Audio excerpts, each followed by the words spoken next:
Hello friends, ओम श्री गणेशाय नमः। जय श्री कृष्णा। आप सभी का स्वागत है आपके अपने यूट्यूब चैनल पर।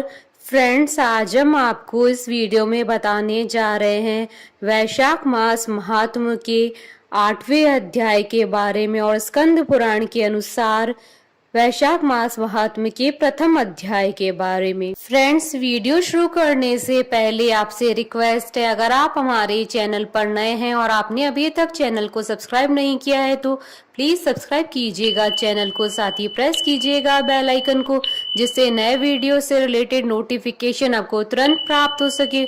और वीडियो पसंद आने पर वीडियो को लाइक और शेयर जरूर कीजिएगा ताकि सभी भक्तों को इस वीडियो का लाभ प्राप्त हो सके। और कमेंट बॉक्स में जय श्री कृष्ण जरूर लिखिएगा।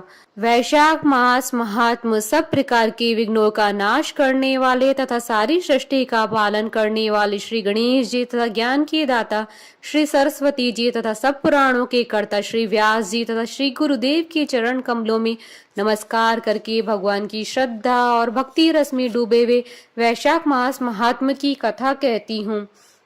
वैशाख मास महात्म्य स्कंद पुराण का प्रथम अध्याय प्रारंभ। वैशाख मास की श्रेष्ठता। भगवान नारायण नरश्रेष्ठ नर, देवी सरस्वती तथा महर्षि वेद व्यास को नमस्कार करके भगवान की विजय कथा से परिपूर्ण इतिहास पुराण आदि का पाठ करना चाहिए। सूत जी कहते हैं, राजा अम्बरीश ने परमेष्टि ब्रह्मा के पुत्र देवर्षि नारद से पुण्यमय वैशाख मास का महात्म्य सुना। उस समय आपने यह कहा था कि सब महीनों में वैशाख मास श्रेष्ठ है, इसलिए यह बताने की कृपा करेगी वैशाख मास क्यों भगवान विष्णु को प्रिय है और उस समय कौन कौन से धर्म भगवान विष्णु के प्रति कारक होते हैं। नारद जी ने कहा, वैशाख मास को ब्रह्मा जी ने सब मासों में उत्तम सिद्ध किया है। वह माता की भांति सब जीवों को सदा अभीष्ट वस्तु प्रदान करने वाला है। धर्म, यज्ञ, क्रिया और तपस्या का सार है। संपूर्ण देवता द्वारा पूजित है, जैसे विद्याओं में वेद विद्या, मंत्रों में प्रणव, वृक्षों में कल्प वृक्ष, धेनुओं में कामधेनु, देवताओं में विष्णु, वर्णों में ब्राह्मण, प्रिय वस्तुओं में प्राण, नदियों में गंगा जी, तेजों में सूर्य, अस्त्र शस्त्रों में चक्र, धातुओं में स्वर्ण, वैष्णव में शिव तथा रत्नों में कौस्तुभ मणि। उसी प्रकार धर्म के साधन भूत महीनों में वैशाख मास सबसे उत्तम है। संसार में इसके समान भगवान विष्णु को प्रसन्न करने वाला कोई दूसरा मास नहीं है।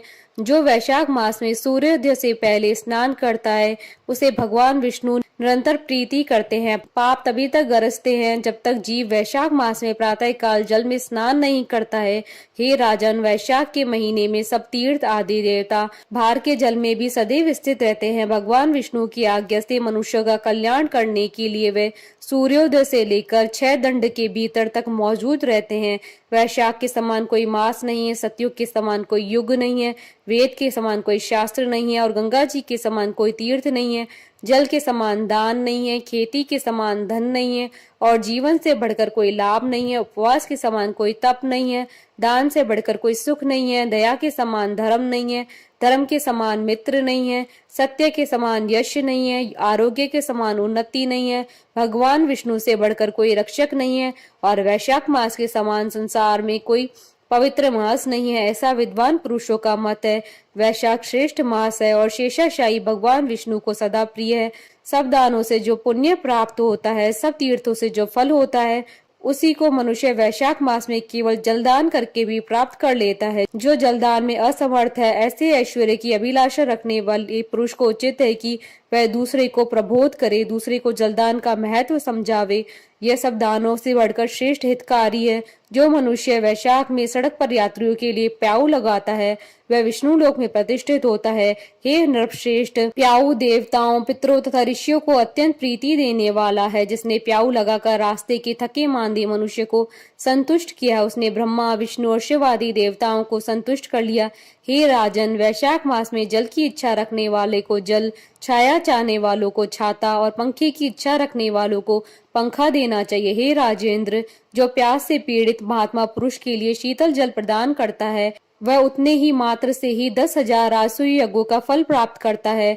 धूप और परिश्रम से पीड़ित ब्राह्मण को जो पंखा डुलाकर हवा करता है वह उतने ही मात्र से निष्पाप होकर भगवान का पार्षद हो जाता है। जो मार्ग में थके हुए श्रेष्ठ द्विज को वस्त्र से हवा करता है वह उतने से ही मुक्त हो भगवान विष्णु का सानिध्य प्राप्त कर लेता है। जो शुद्ध चित्त से ताड़ का पंखा देता है वह सब पापों को नाश करके ब्रह्मलोक को जाता है।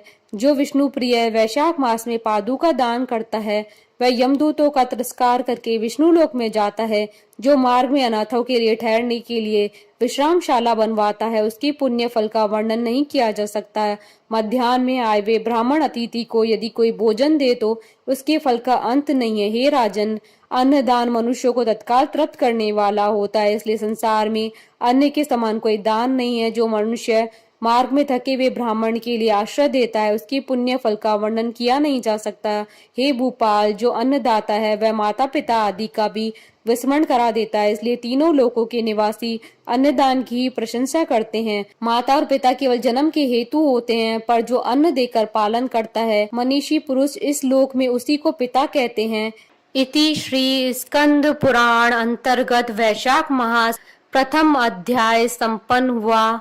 बोलिए भगवान विष्णु की जय, सनातन धर्म की जय। हमारे साथ इस वीडियो में अंत तक बने रहने के लिए आपका धन्यवाद। ओम श्री गणेशाय नमः। जय श्री कृष्ण।